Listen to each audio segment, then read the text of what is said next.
And we all know lots of companies have lots of services, but it was remarkable to sit down and actually chart the number of different services provided by a core number of tech titans.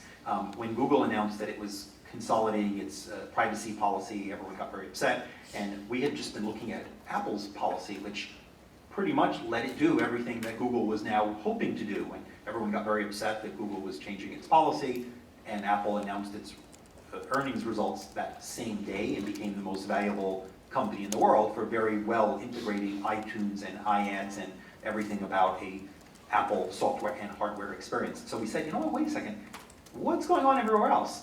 And so we said, let's look at Microsoft, let's look at Google, let's look at Apple, let's look at Amazon, let's look at Facebook. Everyone's got an email service, everyone's got chat, everyone's got video, most have search, some stronger than others. Guess what? They all got social networking. Many of them own their own ad networks. And wow, some of them have mobile operating systems. Some of them have app platforms. And guess what? Now they're all starting to have hardware because that's worked for Apple, right? So there are, so Amazon has to create a Kindle because Apple says when you sell books using the Amazon app on our phone, we'll take 30% of that, please. Now, when you make your money, basically by a margin, like basically not charging sales tax or by being super efficient, and someone says, give me 30%, right? So they have to create a device or they've just lost their touch point. So unless you're ready to let Apple and Android be your face to the world with their competing businesses, you gotta have your own. And so every one of these companies has 30 or 40 products that are increasingly integrated, sometimes because it's useful. John Palfrey has a wonderful new book called Interoperability, and he says, look, there's definitely risks of all this interoperability because it means your data goes everywhere, but things seem to be working very nicely together. Now, there's obviously policy implications to having a closed platform and that sort of thing, but boy, I think someone has proved that a really integrated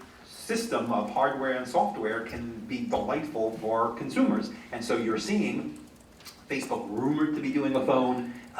You're seeing every one of the players. Microsoft just came out with its own tablet, right? And so they have to do it to get the data.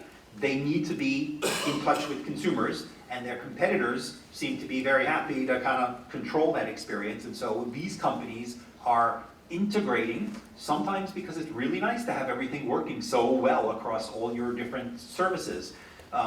But boy, that's coming, I think, so when I think about the cloud, the consumer is finding value or being encouraged by the nature of the services that are being provided to consolidate all their data in the hands of companies who do not have very high motivation to make it work well across all their other services.